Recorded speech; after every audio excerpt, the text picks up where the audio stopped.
अब हम सुनते हैं दिवाली की पौराणिक कथा। पौराणिक कथा के अनुसार एक समय किसी नगर में एक साहूकार रहता था। इस साहूकार की एक पुत्री थी जो बहुत धार्मिक स्वभाव की थी। साहूकार की बेटी हर रोज घर के पास स्थित पीपल के पेड़ में जल चढ़ाती थी। इस पेड़ में माता लक्ष्मी वास करती थी। लक्ष्मी जी साहूकार की बेटी की भक्ति भाव से एक बार बेहद प्रसन्न हुई और उन्होंने साहूकार की बेटी को दर्शन दिए। माता लक्ष्मी ने कहा, मैं तुमसे अत्यंत प्रसन्न हूँ और तुम्हें अपनी सहेली बनाना चाहती हूँ। लक्ष्मी जी की बात को सुनकर साहूकार की बेटी ने कहा कि मैं अपने माता पिता से पूछकर बताऊंगी कि मुझे आपसे मित्रता करनी चाहिए या नहीं। साहूकार की बेटी ने सारी बात अपने माता पिता को बताई और उन्होंने लक्ष्मी जी से मित्रता करने की इजाजत अपनी पुत्री को दे दी। मित्रता होने के बाद एक बार माता लक्ष्मी ने साहूकार की बेटी को अपने घर भोजन पर बुलाया।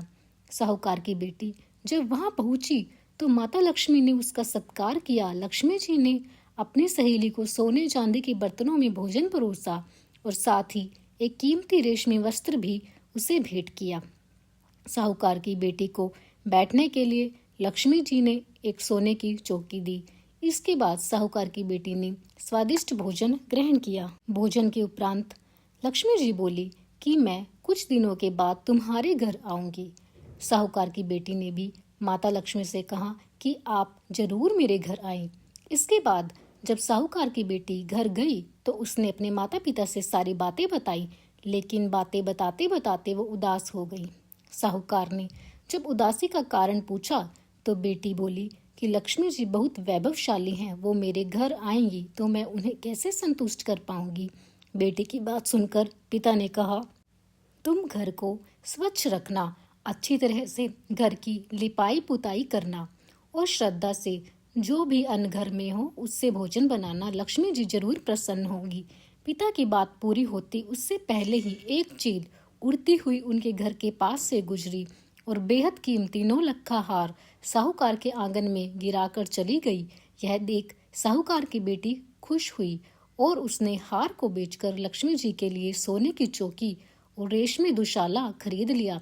इसके बाद पिता के बताई गई बात के अनुसार बेटी ने घर को स्वच्छ किया, घर की लिपाई पुताई की। इसके बाद जब माता लक्ष्मी अपनी सहेली के घर पहुंची तो साहूकार की बेटी ने उन्हें सोने की चौकी पर बैठने को कहा, लेकिन माता लक्ष्मी ने कहा कि इस पर तो राजा रानी बैठते हैं। यह कहकर वो जमीन पर आसन बिछाकर बैठ गई।